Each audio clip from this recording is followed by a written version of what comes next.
या देवी सर्वभूतेषु विष्णुमायेति शब्दिता नमस्तस्यै नमस्तस्यै नमस्तस्यै नमो नमः।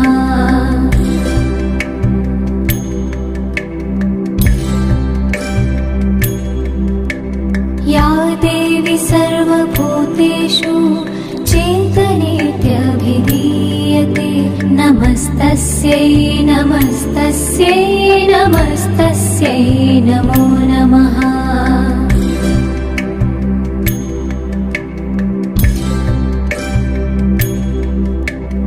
या देवी सर्वभूतेषु बुद्धिरूपेण संस्थिता नमस्तस्यै नमस्तस्यै नमस्तस्यै नमो नमः।